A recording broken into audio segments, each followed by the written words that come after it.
Folks, it's been a long time, but here's where we left off. This is the end of 2021 here. You've already seen this if you watched the other videos. And as you can see, this was my total for 2021. So if we want to do a monthly average, we are going to just do this. And as you can see, my average monthly for 2021 was $529.27. Right here I have dividends for 2022. If we click over there, you see my average jumped up for 2022 for $1,105.58. So I met my goal and then some. So that's good news. So in short, here are my dividend numbers. For January, 939 and change, February 749, March 1029 1. Normally what I say is you have like medium, low, high, medium, low, high, medium, low, high, medium, low, high. But as you can see, that didn't totally work out here. It does here, medium, low, high, and then you have medium, low, high here. But then this is higher than this one. And then that's the high again, but not as high as this. So what happened here is there was double payments for some of my monthly ones. Once in a while, what will happen is they'll pay at the beginning of the month and then at the end of the month, then they skip a month. So that's what happened here. That's why that's so big. That's why June was 1686. As far as down here, you know, that was my highest month ever was November, 1,746. So I did buy some more and I did drip most of the year. So between the dripping and the buying more, I think that's what explains sort of the end of the year push here.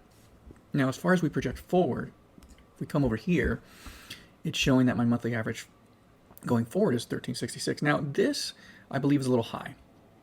I pulled this off of these numbers here, which is from FinViz, and I've been waiting a couple years to see how accurate it is. This was showing around 1200, and as you can see, I was really around 1100. However, what this is showing is the forward 12 months.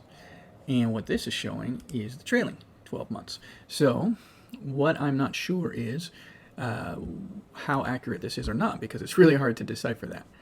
Either way, I would like to get to this number. Eventually, the long-term goal is at least 3,000. And I am hoping this year to hit the 1,700 mark is sort of the goal. And as far as what I have in my portfolio, as you can see, I definitely bought some more VYM and some more SCHD. So I really loaded up on this position. I didn't have much before.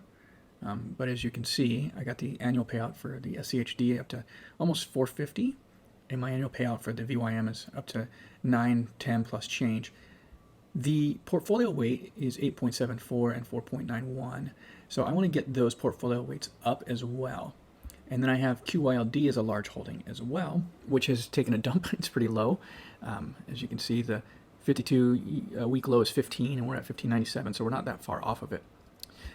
This portfolio weight here is what I'm trying to adjust to get some more of these stables. So this ETF, SCHD, and this ETF, VYM, I would like to build up to have more money in each of these.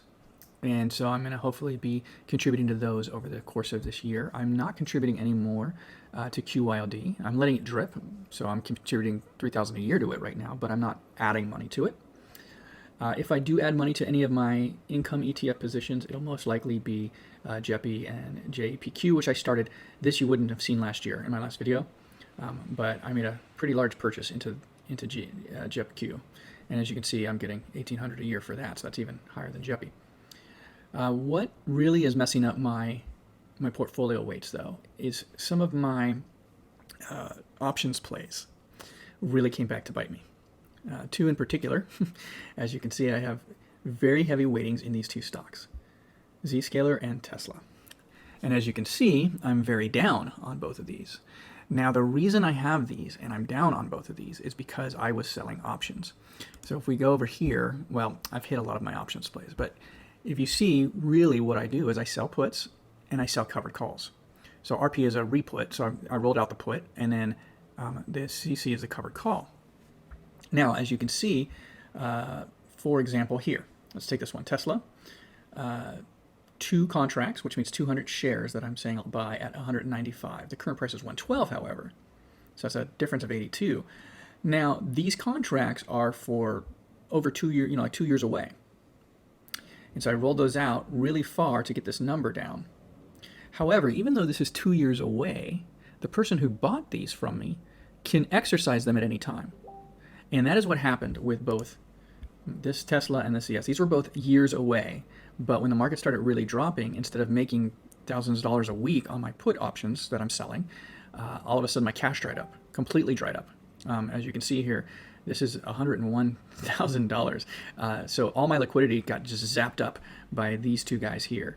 And I believe over time they will rebound and come back. I think they're both really good companies. I just wish that, you know, I had this liquid money and I could buy these at a much cheaper price right now. But it is what it is. I'm selling covered calls on both of these right now to try to recoup some funds over time. As you can see, this area, which has been red for a while, and this area, which has been red for a while, are both just killing me. And as you can see, my trusty dividend ETFs are doing well, and my income ETFs this year are hurting, except for a couple positions.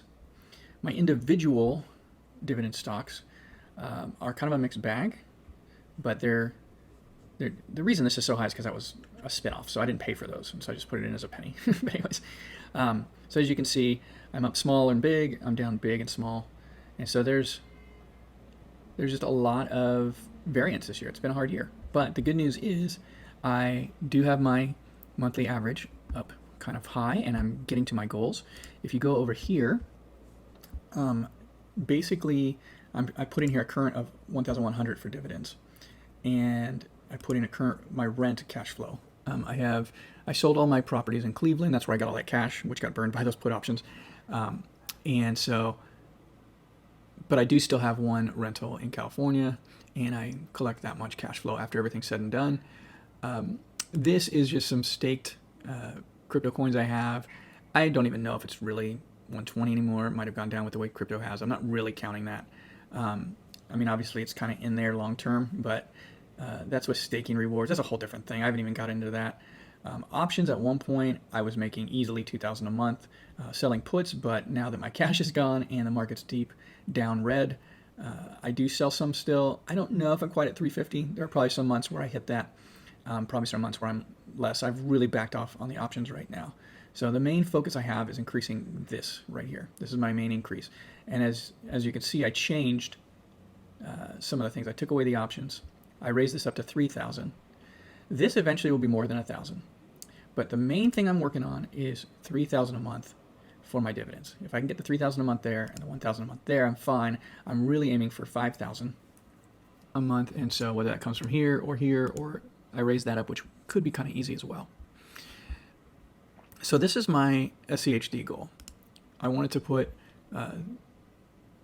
what is this? I wanted to put 30,000 into both of these. Oh, sorry. I wanted to put 30,000 in SCHD, and I wanted to put 20,000 into VYM. So as you can see, this year that goal started, and I've taken that goal from buying $30,000 worth of SCHD almost down 9,000.